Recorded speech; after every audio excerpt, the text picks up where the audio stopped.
ಆತ್ಮೀಯ ಬಂಧುಗಳೇ, ಶ್ರೀಮದ್ ಭಗವದ್ಗೀತೆ ತತ್ವ ವಿವೇಚನಿ ಟೀಕಾ ಅಧ್ಯಾಯ 4 ಜ್ಞಾನಕರ್ಮ ಸನ್ಯಾಸ ಯೋಗ.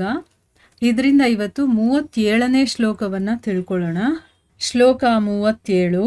ಯಥೈಧಾಂಸಿ ಸಮಿದ್ದೋಗ್ನಿಃ ಭಸ್ಮಸಾತ್ ಕುರುತೆ ಅರ್ಜುನ, ಜ್ಞಾನಾಗ್ನಿ ಸರ್ವಕರ್ಮಾಣಿ ಭಸ್ಮಸಾತ್ ಕುರುತೆ ತಥಾ.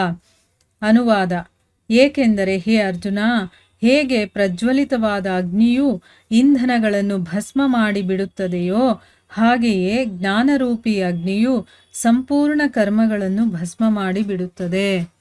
ಇದು ಶ್ಲೋಕ ಮತ್ತೆ ಅದರ ಅನುವಾದ. ಈಗ ಇದನ್ನ ಅರ್ಥ ಮಾಡ್ಕೊಳ್ಳೋದಕ್ಕೆ ಪ್ರಯತ್ನ ಮಾಡೋಣ. ನೋಡಿ, ಇಲ್ಲಿ ಯಾವುದೇ ನಾವು ಎಕ್ಸಾಂಪಲ್ ಕೊಟ್ಟರೂ ಕೂಡ, ಯಾವುದೇ ಒಂದು ದೃಷ್ಟಾಂತವನ್ನು ಕೊಟ್ಟರೂ ಕೂಡ ಅದು ಪರಮಾರ್ಥದ ವಿಷಯವನ್ನು ಪೂರ್ಣ ರೂಪದಿಂದ ತಿಳಿಸೋದಕ್ಕೆ ಸಾಧ್ಯ ಇಲ್ಲ. ಯಾಕೆಂದರೆ ನಾವು ಕೊಡುವಂತಹ ದೃಷ್ಟಾಂತ ಇದೆಯಲ್ಲ, ಅದೆಲ್ಲ ಐಹಿಕಕ್ಕೆ ಸಂಬಂಧಪಟ್ಟಿರುವಂಥದ್ದು. ಆದರೆ ಪರಮಾರ್ಥದ ವಿಷಯವನ್ನು ನಾವು ಐಹಿಕದಲ್ಲಿ ಹೇಗೆ ಹೇಳೋದಕ್ಕೆ ಸಾಧ್ಯ ಆಗುತ್ತೆ? ಆದರೂ ಕೂಡ ಒಂದಂಶವನ್ನು ಮಾತ್ರ ತಿಳಿಸೋದಕ್ಕೆ ಅದನ್ನು ಉಪಯೋಗ ಮಾಡೋದು, ಒಂದು ಸ್ವಲ್ಪ ಆದರೂ ನಮಗೆ ಗೊತ್ತಾಗಲಿ ಅನ್ನೋದು ಕಾರಣದಿಂದ. ಅದಕ್ಕೋಸ್ಕರನೇ ಹಿಂದಿನ ಶ್ಲೋಕದಲ್ಲಿ ಹೇಳಿರುವಂಥ ಜ್ಞಾನದ ಮಹತ್ವವನ್ನು ಅಗ್ನಿಯ ಒಂದು ದೃಷ್ಟಾಂತದಿಂದ ಇಲ್ಲಿ ಮತ್ತೆ ಅದನ್ನು ಸ್ಪಷ್ಟಪಡಿಸಿ ಹೇಳ್ತಾ ಇದ್ದಾನೆ ಭಗವಂತ. ಯಾಕಂದರೆ ನಮಗೆ ಅರ್ಥ ಆಗಲ್ಲ ಅಂತ ಅವನು ಗೊತ್ತಿದೆ. ಸೊ ಮತ್ತೆ ಅದನ್ನು ಬೇರೆ ಬೇರೆ ರೀತಿಯಲ್ಲಿ ಹೇಳಿ ನಮಗೆ ಅರ್ಥ ಮಾಡಿಸ್ತಾ ಇದ್ದಾನೆ.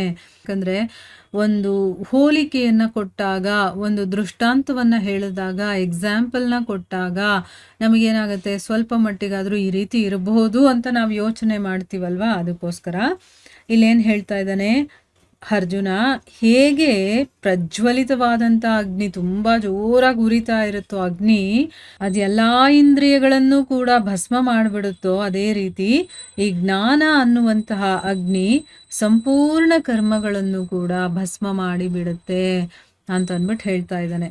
ಈಗ ನೋಡಿ, ಬೆಂಕಿಯಲ್ಲಿ ಏನೇ ಹಾಕಿ ಅದನ್ನು ಸುಟ್ಟು ಬೂದಿ ಮಾಡಿಬಿಡುತ್ತದು ಅಲ್ವಾ. ಅದೇ ರೀತಿ ಜ್ಞಾನ ಅನ್ನೋದು ಕೂಡ ಅಗ್ನಿನೇ. ಅದರಲ್ಲಿ ಎಲ್ಲ ಕರ್ಮಗಳು ಕೂಡ, ಅಂದರೆ ಕರ್ಮಗಳನ್ನು ಇಂಧನಕ್ಕೆ ಹೋಲಿಸಿ ಜ್ಞಾನವನ್ನು ಇಲ್ಲಿ ಅಗ್ನಿಗೆ ಹೋಲಿಸ್ತಾ ಇದ್ದಾರೆ.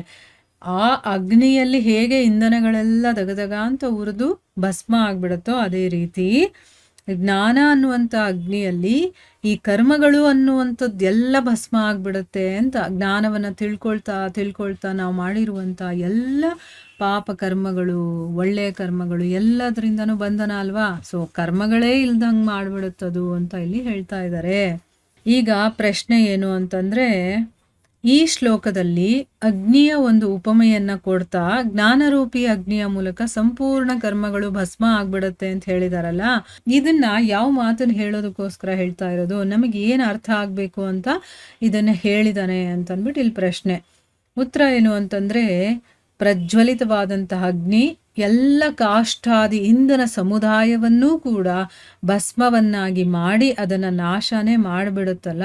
ಅಂದರೆ ಅದರಲ್ಲಿ ಸೌದೆ ಅನ್ನೋದೇ ಇರೋದಿಲ್ಲ, ಅದರಲ್ಲಿ ಆ ರೀತಿ ಫುಲ್ಲು ಬೂದಿ ಮಾಡಿಬಿಡುತ್ತಲ್ಲ.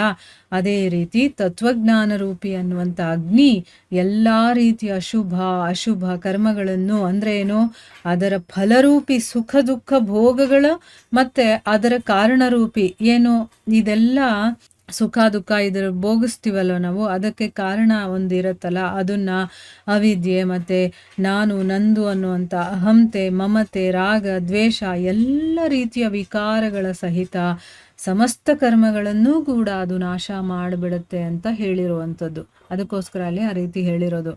ಅಂದರೆ ಹೇಗೆ ಸೌದೆಯನ್ನು ಬೂದಿ ಮಾಡಿಬಿಡುತ್ತೋ, ಅದರಲ್ಲಿ ಸೌದೆಯ ಒಂದಿಷ್ಟೂ ಅಂಶನೂ ಇರಬಾರ್ದು, ಆ ರೀತಿ ಬೂದಿ ಮಾಡಿಬಿಡುತ್ತೋ, ಹಾಗೇನೆ ನಾವು ಮಾಡಿರುವಂಥ ಎಲ್ಲ ಶುಭ ಆಗಿರ್ಬೋದು ಅಶುಭ ಆಗಿರ್ಬೋದು. ಯಾಕಂದರೆ ಶುಭ ಕರ್ಮಗಳಲ್ವಾ, ಒಳ್ಳೇದಲ್ವಾ ಅಂತ ನಮ್ಗೆ ಅನಿಸ್ಬೋದು, ಆದರೆ ಅದು ಕೂಡ ಬಂಧನಕ್ಕೆ ಕಾರಣವಾಗುತ್ತಲ್ಲ. ಅದಕ್ಕೋಸ್ಕರ ಎಲ್ಲ ಕರ್ಮಗಳನ್ನು ಹೇಗೆ ಬೂದಿ ಮಾಡಿಬಿಡುತ್ತೋ ಅದು, ಅದೇ ರೀತಿ ಇದು ಕೂಡ ಬೂದಿ ಮಾಡಿಬಿಡುತ್ತೆ ಅನ್ನುವಂಥ ಮಾತನ್ನು ಇಲ್ಲಿ ಹೇಳಿದ್ದಾರೆ.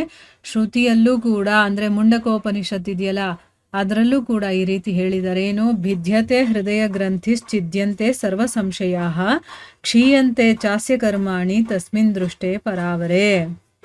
ಅಂದರೆ ಅರ್ಥ ಏನು, ಅತಿ ಶ್ರೇಷ್ಠನಾದಂಥ ಪರಮಾತ್ಮನ ಸಾಕ್ಷಾತ್ಕಾರವಾದ ಮೇಲೆ ಈ ಜ್ಞಾನಿಯ ಜಡಚೇತನದ ಏಕತಾರೂಪಿ ಹೃದಯ ಗ್ರಂಥಿ ಇದೆಯಲ್ಲ, ಅದು ಭೇದನವಾಗಿ ಹೋಗುತ್ತೆ. ಜಡ ದೇಹಾದಿಗಳಲ್ಲಿ ಯಾವ ಅಜ್ಞಾನದಿಂದ ಆತ್ಮಾಭಿಮಾನ ಅನ್ನೋದಿದೆಯೋ ಮತ್ತೆ ಸಮಸ್ತ ಸಂಶಯಗಳಿದೆಯೋ ಅದೆಲ್ಲ ನಾಶ ಆಗ್ಬಿಡುತ್ತೆ. ಆಮೇಲೆ ಪರಮಾತ್ಮನ ಸ್ವರೂಪ ಜ್ಞಾನದ ವಿಷಯದಲ್ಲಿ ಯಾವುದೇ ರೀತಿಯ ಕಿಂಚಿನ್ ಮಾತ್ರ ಸಂಶಯ ಅಥವಾ ಭ್ರಮೆ ಏನು ಉಳಿಯೋದಿಲ್ಲ.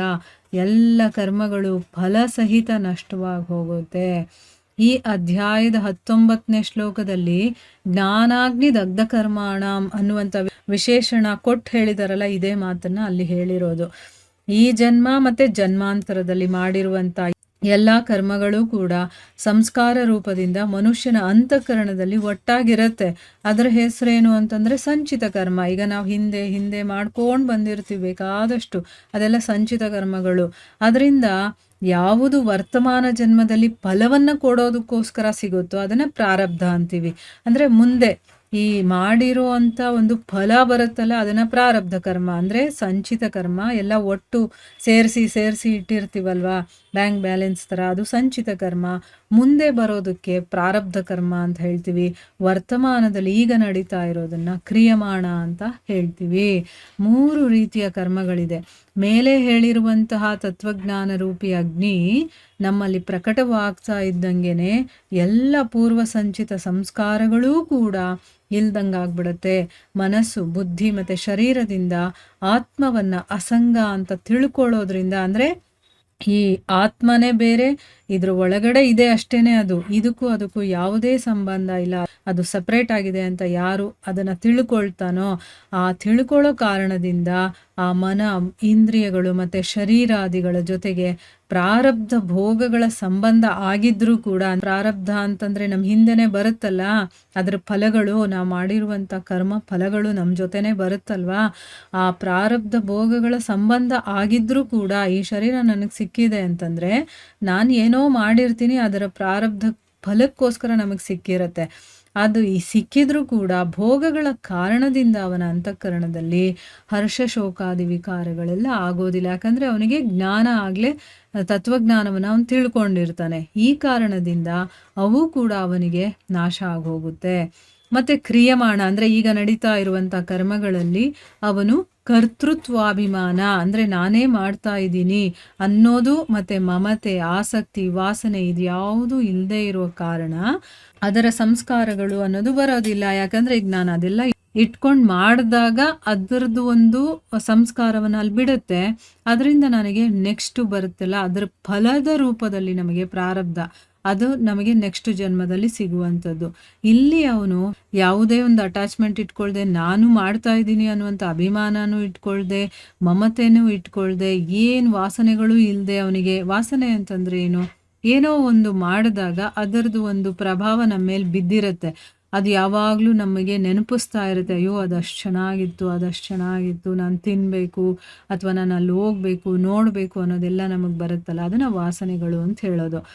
ಸೊ ಅದರ ಸಂಸ್ಕಾರಗಳಲ್ಲಿ ಉಂಟಾಗೋದಿಲ್ಲ. ಅದಕ್ಕೋಸ್ಕರನೇ ಈ ಕರ್ಮಗಳು ವಾಸ್ತವದಲ್ಲಿ ಕರ್ಮಗಳೇ ಅಲ್ಲ. ಈ ರೀತಿ ಅವನ ಸಮಸ್ತ ಕರ್ಮಗಳು ಕೂಡ ನಾಶ ಆಗುತ್ತೆ. ಮತ್ತು ಕರ್ಮಗಳೇ ನಾಶ ಆದಮೇಲೆ ಅದರ ಫಲಗಳು ಹೇಗೆ ತಾನೇ ಸಿಗೋದಕ್ಕೆ ಸಾಧ್ಯ? ಮತ್ತು ಸಂಚಿತ ಸಂಸ್ಕಾರಗಳೇ ಇಲ್ಲದೆ ಅವನಲ್ಲಿ ರಾಗದ್ವೇಷ ಮತ್ತು ಹರ್ಷಶೋಕಾದಿ ವಿಕಾರಗಳ ವೃತ್ತಿಗಳು ಕೂಡ ಆಗೋದಕ್ಕೆ ಹೇಗೆ ಸಾಧ್ಯ ಆಗುತ್ತೆ? ಇಲ್ಲ. ಅದಕ್ಕೋಸ್ಕರನೇ ಅವನ ಸಮಸ್ತ ವಿಕಾರಗಳು ಕೂಡ ಮತ್ತು ಸಮಸ್ತ ಕರ್ಮ ಫಲಗಳೂ ಕೂಡ ಕರ್ಮಗಳ ಜೊತೆನೇ ನಾಶ ಆಗ್ಬಿಡತ್ತೆ ಅಂತಂದ್ಬಿಟ್ಟು ಇಲ್ಲಿ ಹೇಳ್ತಾ ಇದ್ದಾರೆ. ನೋಡಿ, ತುಂಬ ಚೆನ್ನಾಗಿ ಎಕ್ಸ್ಪ್ಲೇನ್ ಮಾಡಿದ್ದಾರೆ. ಸ್ವಲ್ಪ ಅರ್ಥ ಮಾಡ್ಕೋಬೇಕು. ಯಾಕೆ ಅಂತಂದರೆ ಈಗ ನಾವು ಹೇಳ್ತಿರ್ತೀವಿ ಬೇಕಾದಷ್ಟು ಸರಿ, ನಾನು ಏನೂ ಮಾಡೋದಿಲ್ಲ, ಯಾರಿಗೂ ತೊಂದರೆ ಕೊಡೋದಿಲ್ಲ, ಆದರೂ ನನಗೆ ಯಾಕಪ್ಪ ಇಷ್ಟು ಕಷ್ಟ ಅಂತ. ಅದು ನಾವು ಹಿಂದೆ ಮಾಡಿರುವಂಥ ಒಂದು ಪಾಪದ ಫಲವಾಗಿ ಅಥವಾ ಪ್ರಾರಬ್ಧ ಅಂತ ಹೇಳ್ತೀವಲ್ಲ, ಅದು ನಮ್ಮನ್ನು ಬಿಡೋದಿಲ್ಲ, ಯಾವಾಗಿದ್ರೂ ನಮ್ಮ ಹಿಂದೆ ಬರ್ತಾನೆ ಇರುತ್ತೆ. ಅದನ್ನೂ ನಾಶ ಮಾಡ್ಬೋದಂತೆ. ಎಷ್ಟು ಚೆನ್ನಾಗಿ ನಮಗೆ ಉಪಾಯವನ್ನು ಕೊಟ್ಟಿದ್ದಾನೆ ಭಗವಂತ.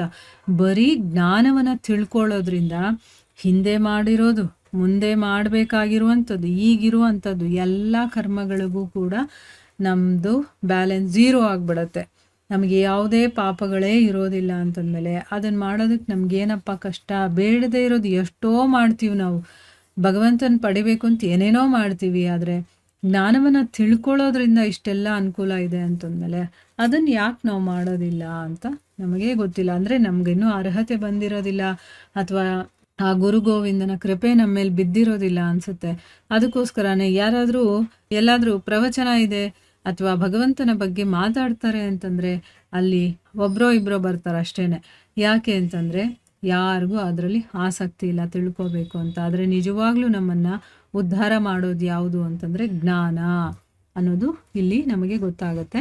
ಸೊ ಇಲ್ಲಿಗೆ ನಾವು ನಿಲ್ಲಿಸೋಣ. ಹರೇ ಕೃಷ್ಣ.